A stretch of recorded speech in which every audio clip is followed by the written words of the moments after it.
चलो दोस्तों, आज अपन देखेंगे जीके के कुछ महत्वपूर्ण प्रश्न हैं जो सभी प्रकार के प्रश्न हैं।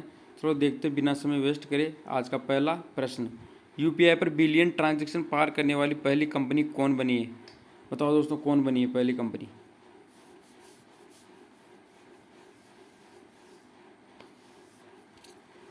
तो दोस्तों ये बनी है फ़ोन पे। ठीक है दोस्तों, चलते अगले क्वेश्चन की तरफ।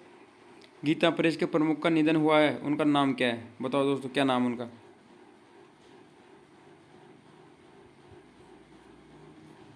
तो उनका नाम है दोस्तों राधेश्याम खेमका। ठीक है दोस्तों, चलते अगले क्वेश्चन की तरफ। किस राज्य के मुख्यमंत्री ने कोरोना के खिलाफ एक जन जागरूकता अभियान शुरू किया है? बताओ दोस्तों, किस राज्य के मुख्यमंत्री ने किया है?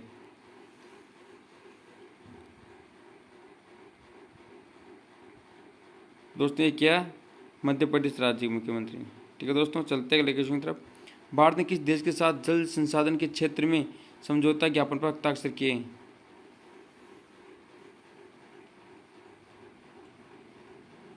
तो किया दोस्तों जापान। ठीक है दोस्तों, चलते हैं अगले क्वेश्चन की तरफ।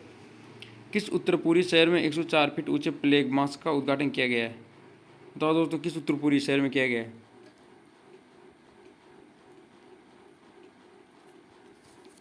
ये किया गया है दोस्तों गंगटोक। ठीक है दोस्तों, चलते हैं अगले क्वेश्चन की तरफ। ओएनजीसी का अतिरिक्त सीएमडी किसे बनाया गया है? बताओ दोस्तों, किसे बनाया गया है? तो ये बनाया गया है दोस्तों सुभाष कुमार को। ठीक है दोस्तों। किस देश के राष्ट्रपति ने तीसरे लॉकडाउन की घोषणा की है? बताओ दोस्तों, किस देश के राष्ट्रपति ने की है?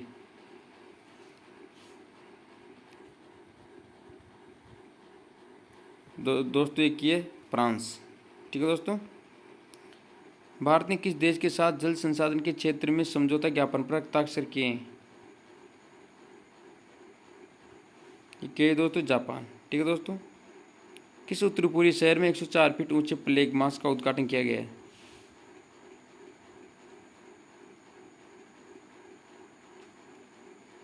दोस्तों ये गंगटोक। ठीक है दोस्तों। किसने चेकआउट विथ क्रिप्टो की नई सुविधा की घोषणा की है? बताओ दोस्तों, किसने की है?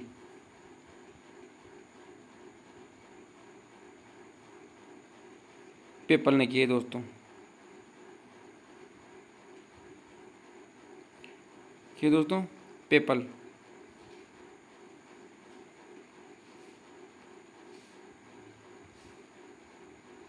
1857 क्रांति संबंधित महत्वपूर्ण प्रश्न, जैसे मैंने बताया कि मल्टी प्रश्न है।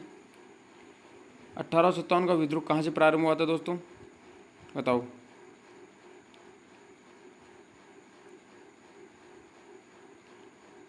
तो दोस्तों ये हुआ था मेरठ से। ठीक है दोस्तों, चलते अगले क्वेश्चन की तरफ। 1857 के विद्रोह का तात्कालिक कारण था, क्या कारण था दोस्तों 1857 के विद्रोह का होने का?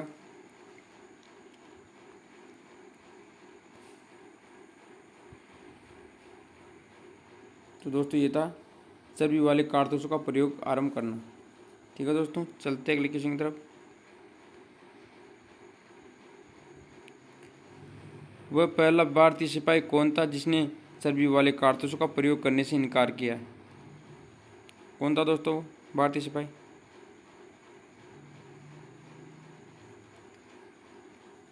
ये था दोस्तों मंगल पांडे। ठीक है दोस्तों, चलते अगले क्वेश्चन की तरफ। मंगल पांडे जिसने अकेले 1857 ईस्वी में विद्रोह का सूत्रपात किया, जो संबंधित था, किससे संबंधित था दोस्तों?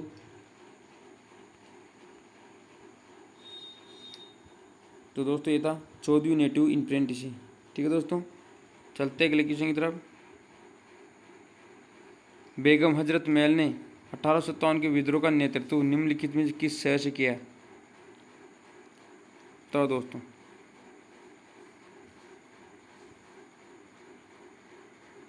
ये क्या, लखनऊ से। ठीक है दोस्तों, चलते अगले क्वेश्चन की तरफ। 1857 के विद्रोह के समय भारत का गवर्नर जनरल कौन था? कौन था दोस्तों?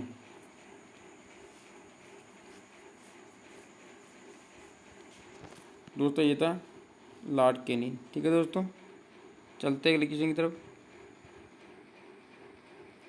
वर्ष 1857 के विद्रोह के निम्न नेताओं में किसने सबसे पहले अपना बलिदान दिया?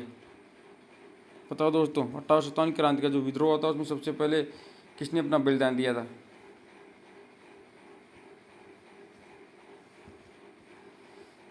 कुंवर सिंह, तात्या टोपे, लक्ष्मीबाई, मंगल पांडे। बताओ दोस्तों। दोस्तों ये दिया था मंगल पांडे। ठीक है दोस्तों, चलते हैं अगले क्वेश्चन की तरफ। 1857 के विद्रोह में कानपुर से सैनिकों का नेतृत्व किसने किया था?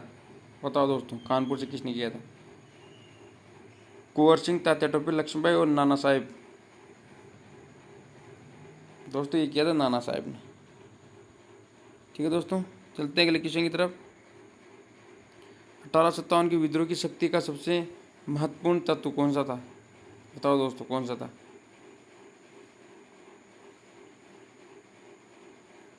तो दोस्तों ये था हिंदू मुस्लिम एकता। ठीक है दोस्तों, चलते हैं अगले क्वेश्चन की तरफ। रानी लक्ष्मीबाई का मूल नाम क्या था? ये तो सबको पता दोस्तों, क्या था? मणिकर्णिका। ठीक है दोस्तों, चलते हैं अगले क्वेश्चन की तरफ। जैसे मैंने बताया मल्टी लेवल क्वेश्चन है। अनुच्छेद 124 किससे संबंधित है दोस्तों? ये तो सर्वोच्च न्यायालय की स्थापना और संविधान से। ठीक है दोस्तों, 125 है दोस्तों, जजों का वेतन। जजों का वेतन 125 अनुच्छेद 125 के तहत दिया जाता है। अनुच्छेद 126 ये कार्यवाहक मुख्य न्यायाधीश की नियुक्ति है दोस्तों।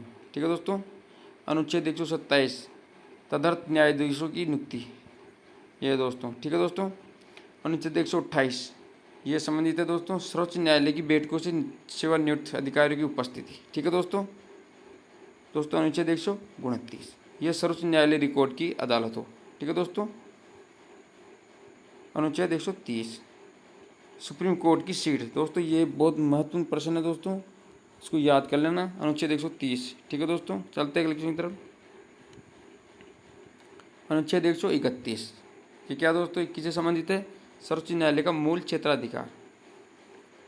ठीक है दोस्तों, अनुच्छेद 132 कुछ मामलों में उच्च न्यायालयों की अपील में सर्वोच्च न्यायालय का अपीलीय क्षेत्राधिकार। ठीक है दोस्तों, अनुच्छेद 133 सिविल मामलों के संबंध में उच्च न्यायालयों से अपील में सर्वोच्च न्यायालय का अपीलीय क्षेत्राधिकार है। इसके तहत को होता है दोस्तों ये।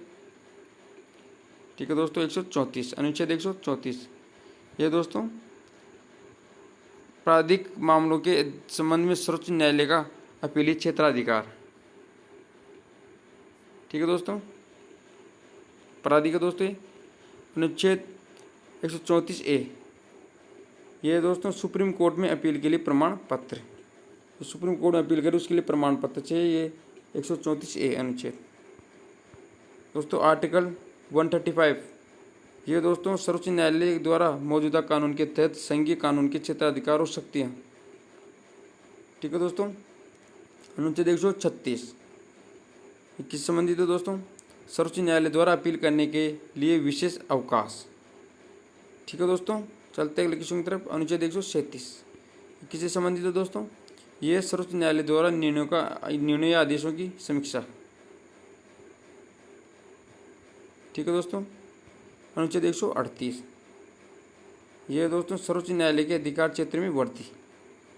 ठीक है दोस्तों, चलते अगले क्वेश्चन की तरफ। अनुच्छेद 139 कुछ रिटर्स जारी करने के लिए सुप्रीम कोर्ट ऑफ पावर पर कॉन्फ्रेंस है दोस्तों। ये कन्वेंस है इनसे पावर पर रिट्स जारी करने के लिए supreme court of power conveyance. ठीक है दोस्तों, अनुच्छेद 139A ये दोस्तों कुछ मामलों का स्थानांतरण। ठीक है दोस्तों, अनुच्छेद 140 सर्वोच्च न्यायालय की सहायक शक्तियाँ हैं दोस्तों इसमें। अनुच्छेद 140। ठीक है दोस्तों, अनुच्छेद 40 में क्या है दोस्तों? पंचायत से संबंधित है दोस्तों। चलते अगले क्वेश्चन की तरफ। अनुच्छेद 141 सुप्रीम कोर्ट द्वारा घोषित कानून सभी अदालतों पर बाध्यकारी है दोस्तों, इससे ये संबंधित है दोस्तों। चलते हैं अगले क्वेश्चन की तरफ। अनुच्छेद 142 दोस्तों ये सुप्रीम कोर्ट के आदेशों और आदेशों की प्रवर्तन और खोज आदि के आदेश हैं।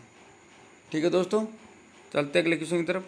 अनुच्छेद 143 सुप्रीम कोर्ट से परामर्श करने की राष्ट्रपति की शक्ति। ठीक है दोस्तों, अनुच्छेद 143 में दोस्तों सुप्रीम कोर्ट से परामर्श करने की शक्ति मतलब राष्ट्रपति की जो उससे लेना पड़ता है, जो परामर्श लेना पड़ता है सुप्रीम कोर्ट से। चलते हैं अगले क्वेश्चन की तरफ। अनुच्छेद 144 सुप्रीम कोर्ट की सहायता में कार्य करने के लिए नागरिक और न्यायिक अधिकारी।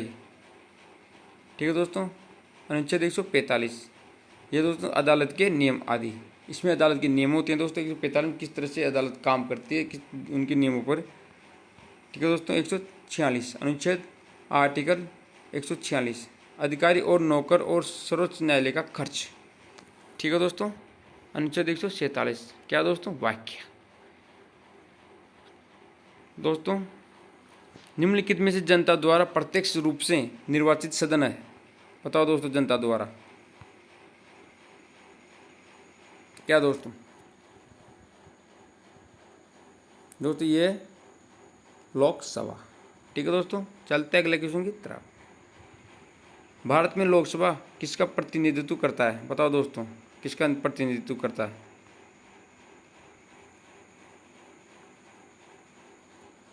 दोस्तों ये करता है भारतीय जनता का। ठीक है दोस्तों। चलते हैं अगले क्वेश्चन की तरफ। भारतीय संविधान के किस अनुच्छेद में लोकसभा के गठन के संबंध में प्रावधान किया गया है।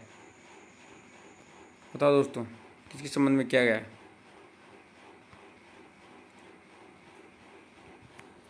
तो दोस्तों ये किया गया है अनुच्छेद 81 और अनुच्छेद 331 दोनों इसमें।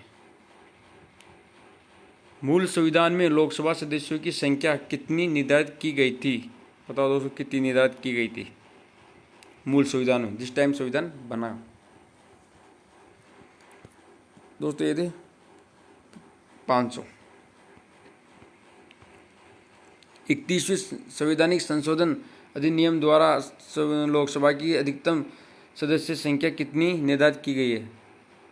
बताओ दोस्तों, 31वें संवैधानिक संशोधन अधिनियम द्वारा लोकसभा की अधिकतम सदस्य संख्या कितनी निर्धारित की गई है।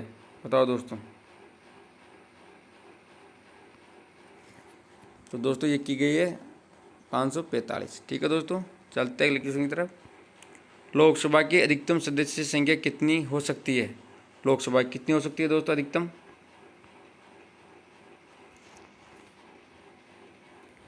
तो दोस्तों ये हो सकती है 552। ठीक है दोस्तों। चलते हैं अगले क्वेश्चन की तरफ। वर्तमान में लोकसभा के कितने सदस्यों को राज्य की जनता सीधे निर्वाचित करती है। बताओ दोस्तों।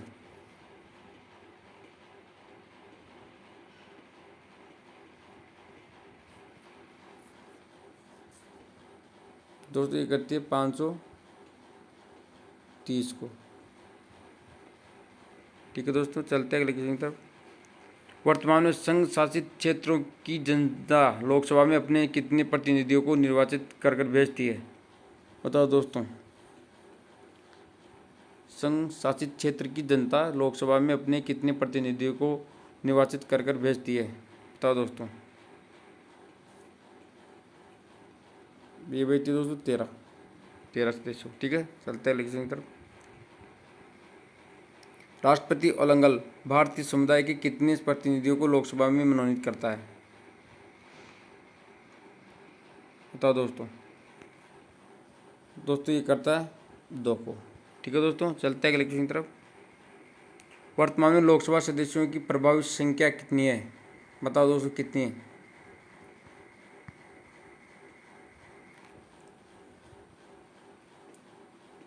दोस्तों ये 552। ठीक है दोस्तों। चलते हैं अगले क्वेश्चन की तरफ। आज के लिए इतना ही दोस्तों। पसंद आए तो लाइक करना, शेयर करना, सब्सक्राइब करना और हमारे चैनल को सब्सक्राइब करना। ठीक है दोस्तों। Bye bye.